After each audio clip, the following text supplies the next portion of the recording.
দীর্ঘ কয়েকদিন পর আমি আমার ইউটিউব চ্যানেলে আমার মাছের খামার সম্পর্কে একটি ভিডিও আপলোড করতেছি।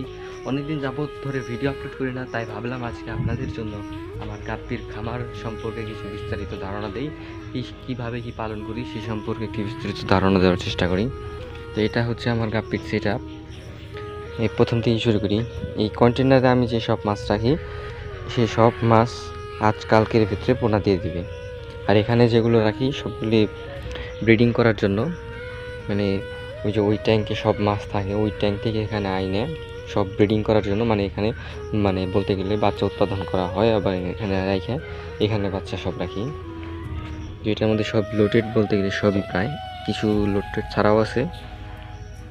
আর এখানে পোনা সব আলহামদুলিল্লাহ কয়েকদিন যাবৎ বেশ কয়েকটা পোনা দিয়েছে। এখানে পোনা আর এখানে সবগুলো মিক্সড করে রাখছি।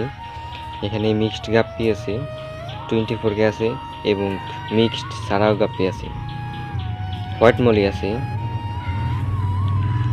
আর এখানে একটি পিঙ্ক মলির বাচ্চা আছে, ওই যে সাইডে ওই নিচ দিয়ে আছে একটা, কই জানি গেছে চলে গেছে।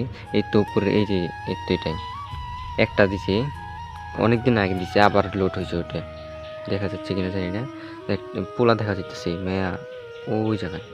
তো এই ছিল আজকের আপডেট, পরবর্তীতে আরও আপডেট দেওয়া হবে। তো আজকে এই পর্যন্ত, দেখা হবে অন্য কোনো ভিডিওতে। আল্লাহ হাফিজ।